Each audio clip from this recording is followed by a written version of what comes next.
Hey there everyone, Laurel Beard here, and in today's very quick video, I'm going to show you the easiest way to heat emboss.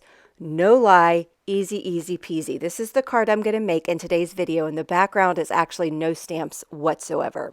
I'm going to be using this This is actually the Wow embossing pad refill. They call it a refill, a conditioner. It's also like a freestyle tool.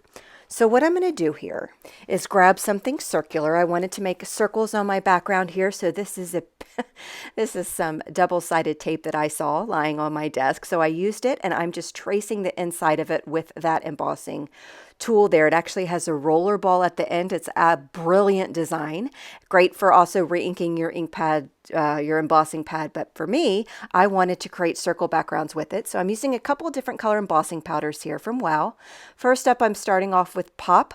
I love these blends of embossing powders. They're mixed with color and also different granules, and you just get really beautiful results. I'm going to use the other color, Tickle, which is the pink color. So Pop was kind of that orangey color, and Tickle is this pink color. Both of them have some silver laced in there. It's just so pretty when you dry it. And then I'll funnel it back. I'm just using a scratch piece of paper for the embossing powders, and I'm funneling it back into the bottle. Then I'm using my Wow tool on the second heat setting to go ahead and heat my embossing powder. Now you'll know when the embossing powder is heat set when it's shiny and there's no more powder. You can't see the powder. So if you're, not sure, just tilt it in the light, and if it's all shiny, you're good to go. If you still see some powder residue, then heat set it some more. So here I am going in with that same tool, and I'm just going to make some squiggles. I was trying it out on the first circle first. I'm going to go in with Black Magic here. And I decided to test out my little squiggles to see what it was going to look like. I decided that I liked it. So I'm just going in and basically squiggling all the circles inside of the circles. You can use this tool to create any kind of pattern that you want. I just decided squiggles was the way to go for me. And I'll go ahead again and funnel that back into the bottle and heat set it. I left the center of the circle there intentionally blank because I'm going to put a sentiment right over the top.